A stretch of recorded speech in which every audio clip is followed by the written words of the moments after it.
You are being placed into conference. Bonjour, bienvenue à notre présentation couvrant le renouvellement de permis du laboratoire de Whiteshell. Je m'appelle Wassif Islam et au nom de la Commission canadienne de sûreté nucléaire, CCSN, je vous remercie de nous joindre aujourd'hui à l'occasion de ce webinaire sur le renouvellement de permis des laboratoires de Whiteshell. Ce webinaire vise à informer nos parties intéressées de l'audience qui se tiendra en octobre 2019, au cours de laquelle la demande des laboratoires nucléaires canadiens, LNC, concernant le renouvellement de permis des laboratoires de Whiteshell sera présentée. Les LNC ont également proposé de modifier la stratégie de déclassement du réacteur Whiteshell, passant du démantèlement au déclassement in situ. La proposition des LNC pour le déclassement in situ du réacteur Whiteshell fait l'objet d'un processus d'examen réglementaire distinct en vertu de la Loi canadienne sur l'évaluation environnementale 2012 et de la Loi sur la sûreté et la réglementation nucléaire LSRN. Par conséquent, la stratégie in situ proposée pour déclasser l'installation du réacteur Whiteshell n'entre pas dans le cadre de ce renouvellement de permis. Tout au long de l'exposé, vous pouvez me poser des questions sur les renseignements présentés aujourd'hui en utilisant l'adresse courriel cnsc.webinaire.ccsn@canada.ca. Si le temps le permet, je répondrai à la plupart de vos questions à la fin de l'exposé. Veuillez noter que nous ne discuterons pas aujourd'hui du contenu du document à l'intention des commissaires, CND, que le personnel de la CCSN a préparé pour la prochaine audience sur les laboratoires de Whiteshell. Notre objectif est de vous fournir des renseignements qui vous aideront à parcourir le document et à faciliter votre participation à l'audience. Le présent webinaire comprend la façon dont la CCSN réglemente les installations nucléaires et sur la demande de renouvellement du permis de déclassement des laboratoires de Whiteshell. Il présente aussi un aperçu du processus d'autorisation de la CCSN et fournit des détails sur l'audience publique à venir et la façon dont vous pouvez y participer. La CCSN est l'organisme de la réglementation nucléaire du Canada. En vertu de la Loi sur la sûreté et la réglementation nucléaire, la CCSN réglemente toutes les activités nucléaires au Canada et établit les exigences réglementaires et les attentes relatives à leur utilisation sûre. Plus précisément, la Commission canadienne de sûreté nucléaire a pour mandat de réglementer l'utilisation de l'énergie et des matières nucléaires afin de préserver la santé, la sûreté et la sécurité et de protéger l'environnement. Respecter les engagements internationaux du Canada à l'égard de l'utilisation pacifique de l'énergie nucléaire. Informer objectivement le public sur les plans scientifiques, techniques et réglementaires, en exigeant que les activités nucléaires au Canada soient menées en vertu d'un permis qu'elle a délivré. La CCSN veille à ce que ces activités soient réalisées de façon sûre et conformément aux exigences réglementaires. La CCSN est dirigée par une commission indépendante. Organisme décisionnel de la CCSN, la commission prend les décisions relatives à la délivrance de permis, notamment celles qui concernent toutes les grandes installations nucléaires au Canada. La CCSN fait rapport au Parlement par l'entremise du ministère des Ressources naturelles à propos des activités de la commission visée par la loi. Ni le ministre ni le gouvernement en conseil n'intervient dans les décisions ou dans le pouvoir d'appel de la CCSN. Ces décisions ne peuvent faire l'objet d'une révision que par la Cour fédérale. Le cadre de réglementation de la CCSN se compose des lois adoptées par le Parlement qui régissent la réglementation du secteur nucléaire canadien, de même que des règlements, des permis et des documents qu'utilise la CCSN pour réglementer le secteur nucléaire. La Commission compte jusqu'à 7 membres permanents nommés, dont les décisions sont étayées par plus de 900 employés. Ces employés font l'examen des demandes de permis selon les exigences réglementaires.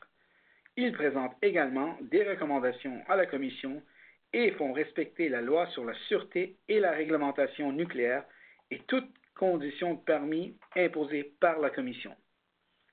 La Commission rend une décision après avoir examiné toutes les preuves présentées par les intervenants, le demandeur de permis et le personnel de la CCSN. La Commission est appuyée par des scientifiques, techniciens et professionnels que nous désignerons comme le personnel de la CCSN au cours de ce webinaire. Nous sommes des professionnels du nucléaire hautement qualifiés et nous sommes déterminés à préserver la santé, la sûreté et la sécurité de nos concitoyens canadiens et à protéger notre environnement. Notre personnel diversifié est composé de scientifiques et d'ingénieurs, de professionnels internes, de nouveaux diplômés, d'étudiants et d'anciens employés. Le personnel de la CCSN s'acquitte des tâches quotidiennes de la CCSN, qui consistent notamment à formuler des recommandations à la Commission, élaborer le cadre de réglementation, examiner les documents et les demandes en fonction des exigences réglementaires, vérifier la conformité des titulaires de permis aux exigences réglementaires, au besoin, prendre des mesures d'application de la loi conformément à la loi sur la sûreté et la réglementation nucléaire, à ces règlements et à tout permis applicable. La CCSN réglemente toutes les activités nucléaires au Canada, notamment toutes les étapes du cycle du combustible nucléaire, de l'extraction à la concentration et au traitement de l'uranium, ainsi que l'exploitation des réacteurs nucléaires et la gestion des déchets radioactifs. La réglementation d'autres technologies nucléaires, comme la médecine nucléaire, la recherche nucléaire, les utilisations industrielles et les services de dosimétrie, relève également du mandat de la CCSN. En vertu de la loi sur la sûreté et la réglementation nucléaire, la conduite des activités liées au secteur nucléaire doit être autorisée par un permis obtenu auprès de la CCSN. Les personnes qui souhaitent exercer des activités réglementées en vertu de la LSRN doivent d'abord obtenir un permis, une homologation ou une accréditation de la CCSN.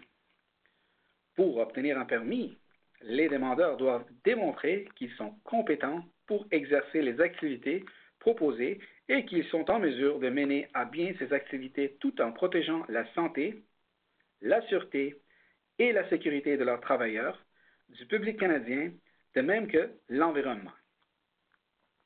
La CCSN établit un cadre de réglementation qui énonce clairement les exigences et les attentes à l'égard des titulaires de permis et des demandeurs.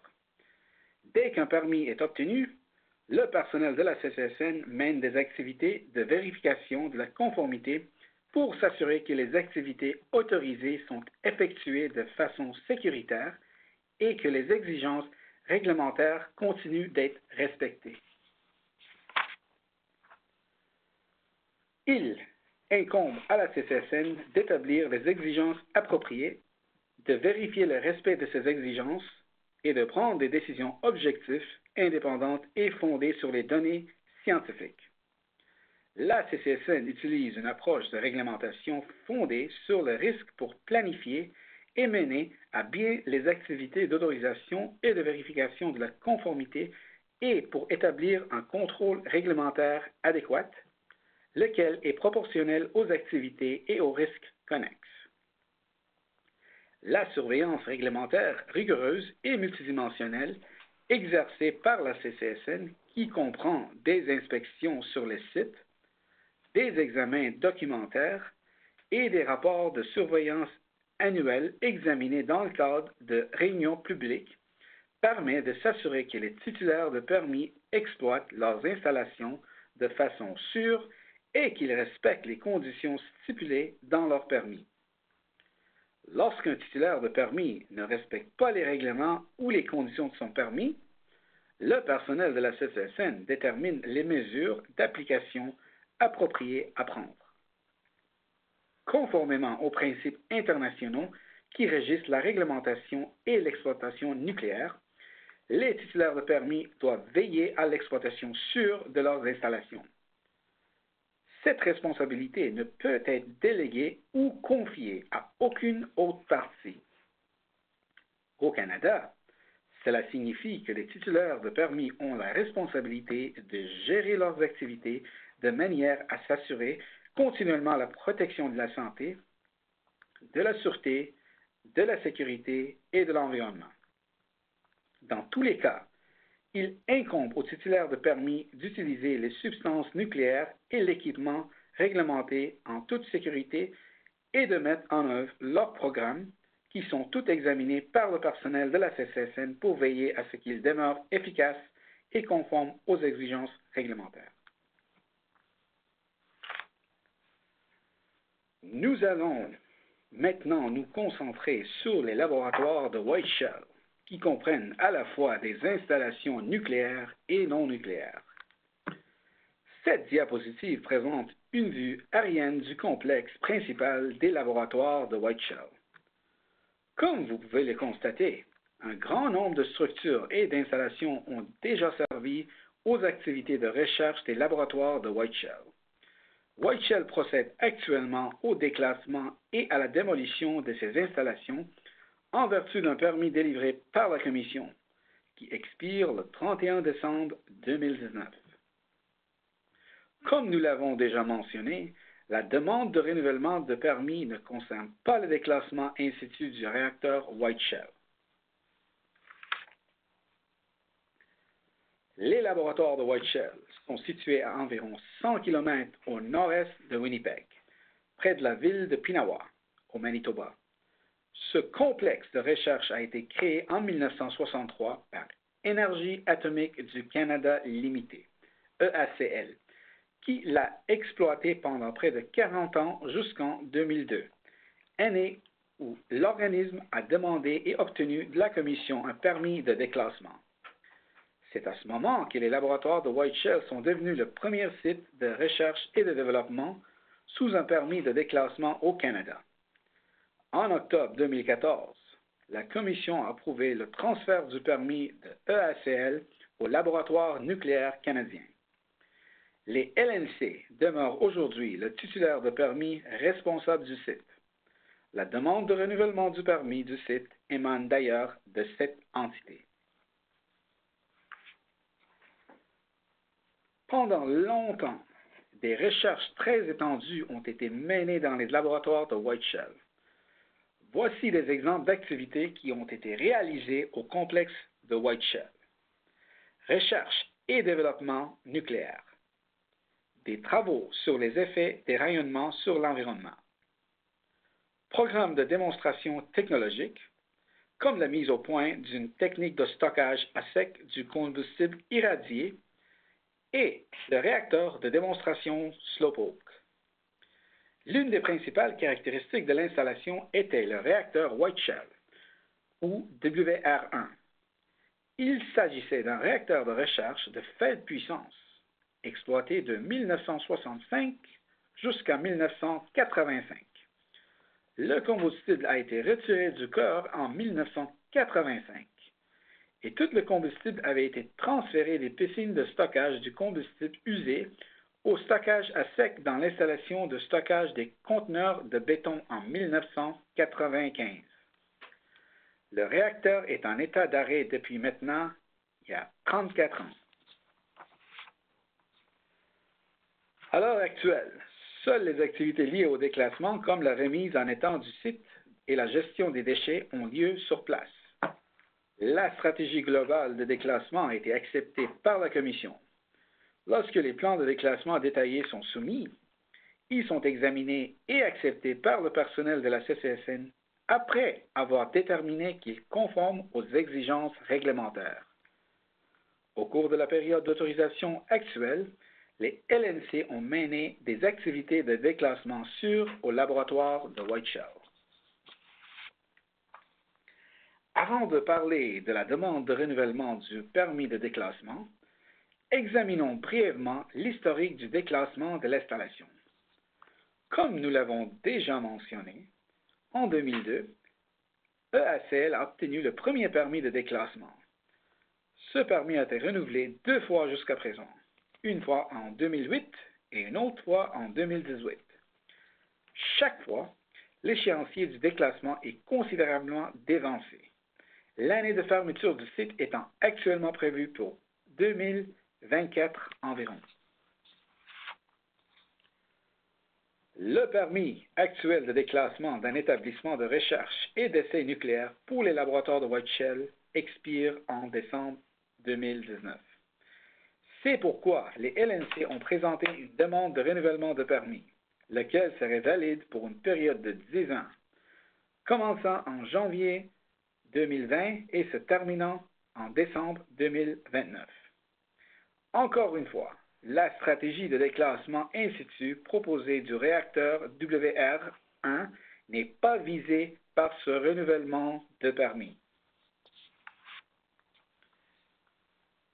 Dans le cas d'un renouvellement de permis, le processus d'autorisation de la CCSN comprend une évaluation approfondie de la demande et une vérification du rendement du titulaire de permis en matière de conformité.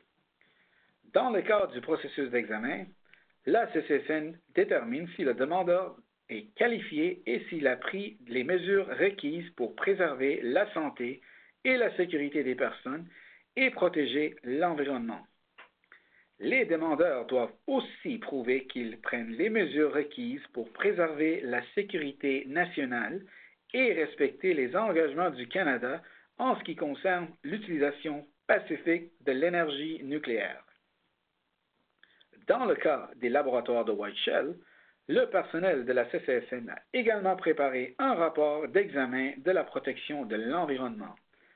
Cet examen vise à rendre compte des résultats de l'examen des activités d'autorisation et de vérification de la conformité environnementale menées par le titulaire de permis.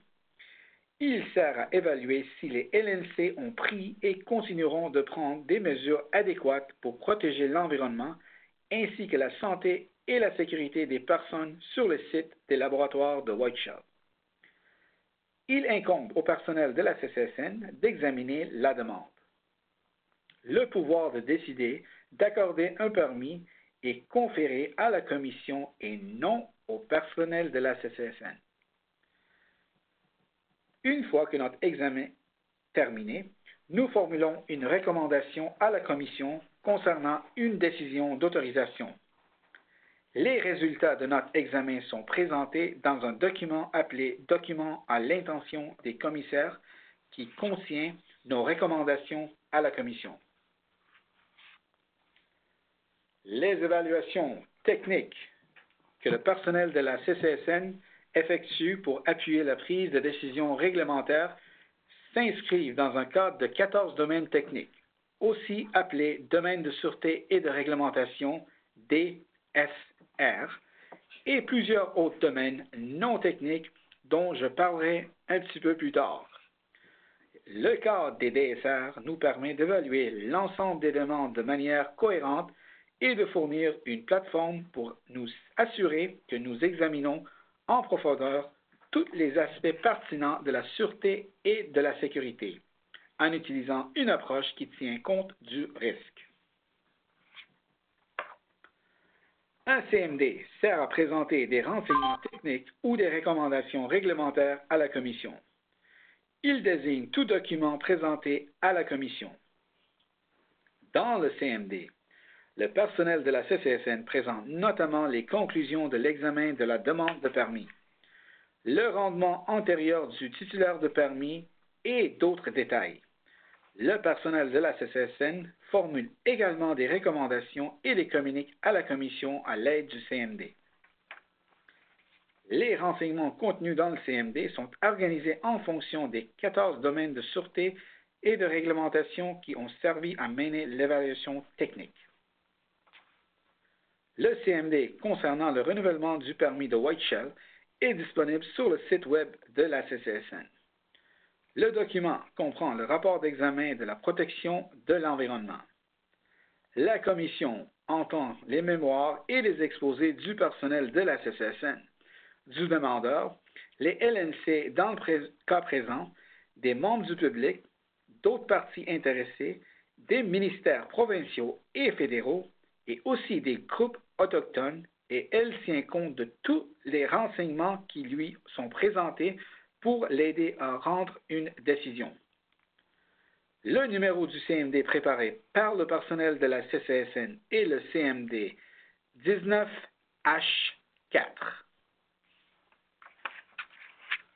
Comme nous l'avons déjà mentionné, les renseignements contenus dans le CMD du personnel de la CCSN sont organisés selon les 14 DSR. Pour chaque DSR, on présente un tableau des codes de rendement des 5 dernières années. 3 codes sont accordés. Entièrement satisfaisant, ES. Satisfaisant, SA. Et inférieur aux attentes, IA. À titre d'exemple, la diapositive montre le tableau des codes de rendement du DSR, système de gestion, pour lequel les laboratoires de White Shell ont obtenu la cote satisfaisant de 2014 à 2018. Outre la cote de rendement annuel, le CMD contient également une cote de rendement global pour chaque DSR. Le CMD contient aussi une analyse des activités du titulaire de permis et de la CCSN relatives à chaque DSR, les exigences réglementaires qui orientent ces activités, les améliorations futures recommandées et une conclusion sur la mise en œuvre du DSR en question par les LNC au laboratoire de White Shell.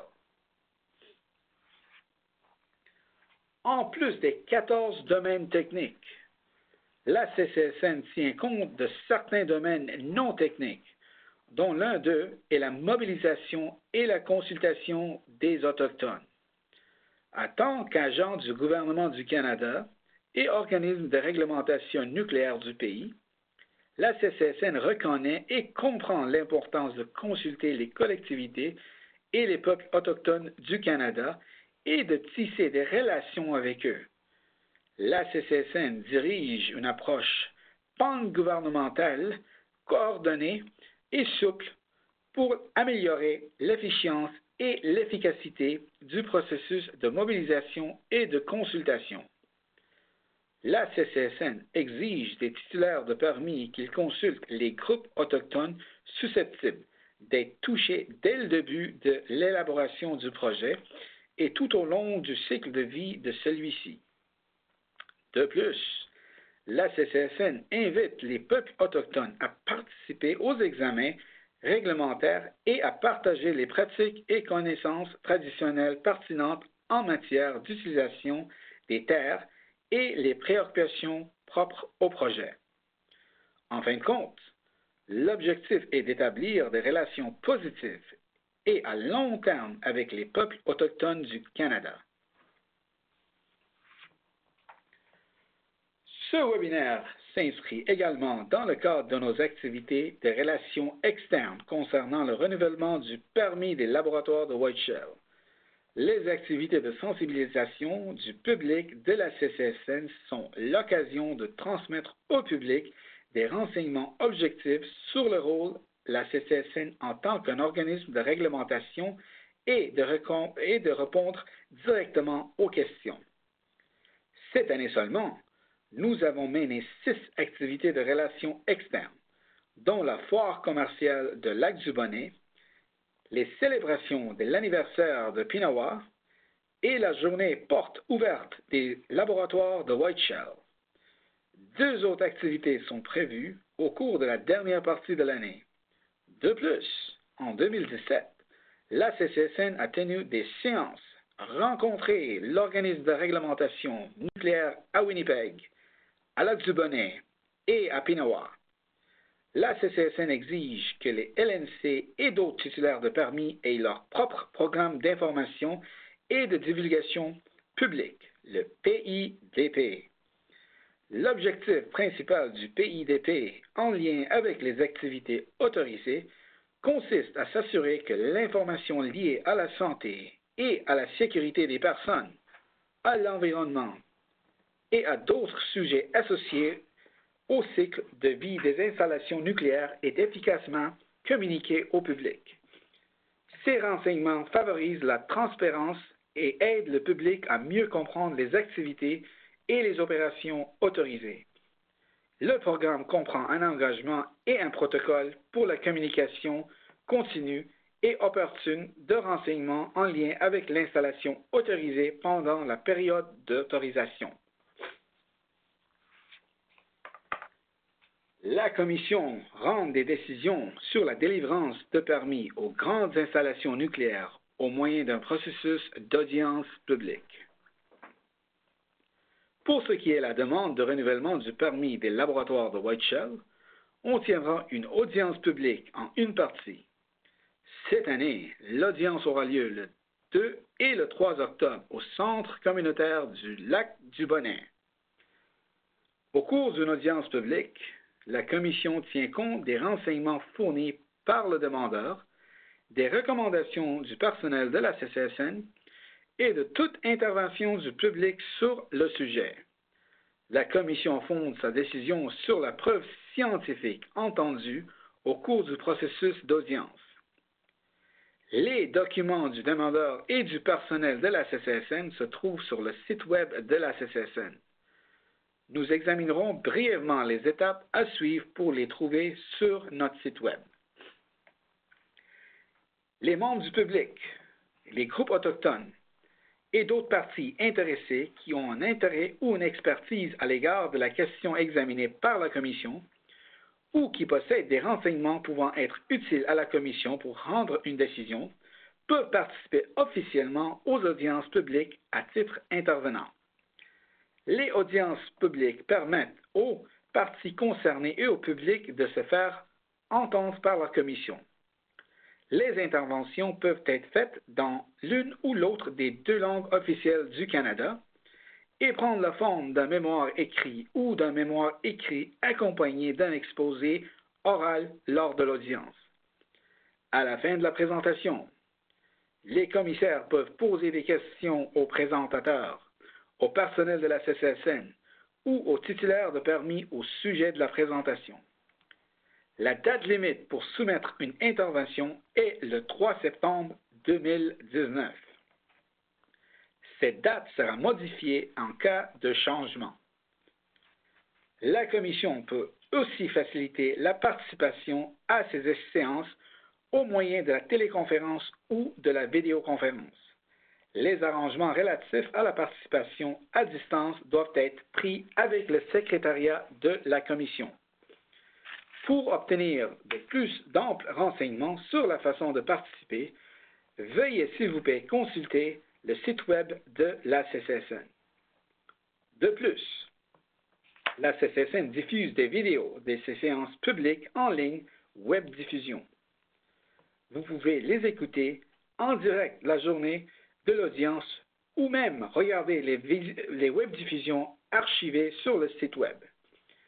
Les faits saillants des séances sont aussi présentés en direct sur la page Twitter de la CCSN.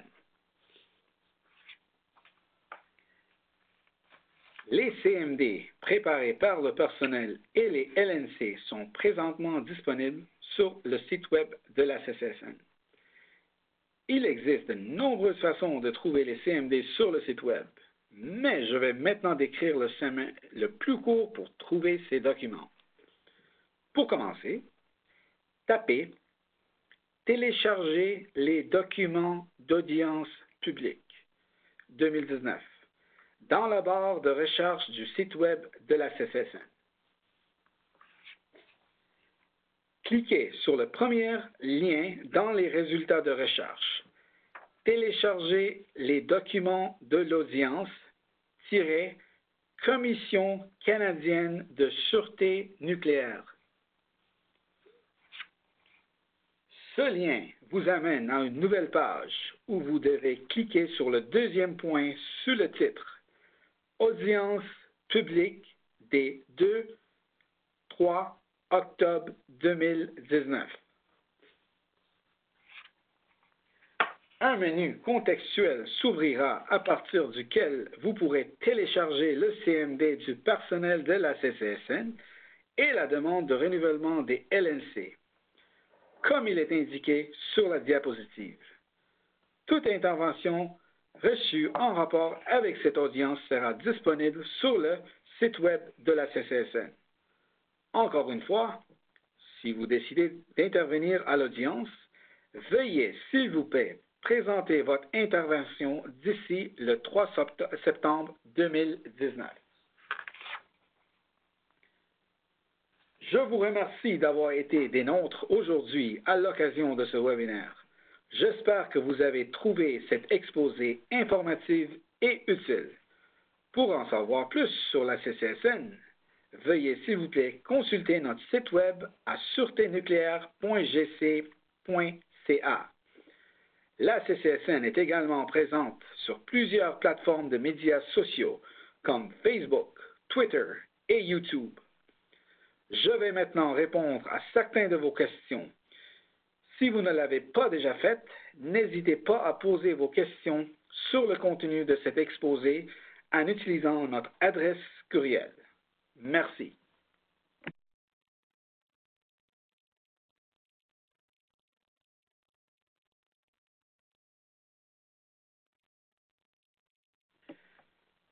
Cette diapositive, nous arrivons maintenant à la fin du webinaire. Au nom de la CCSN, je vous remercie de l'intérêt que vous avez accordé à ce webinaire et de votre participation. J'espère vous voir à l'audience des laboratoires de White Shell en octobre. D'ici là, portez-vous bien. Merci et bonne journée.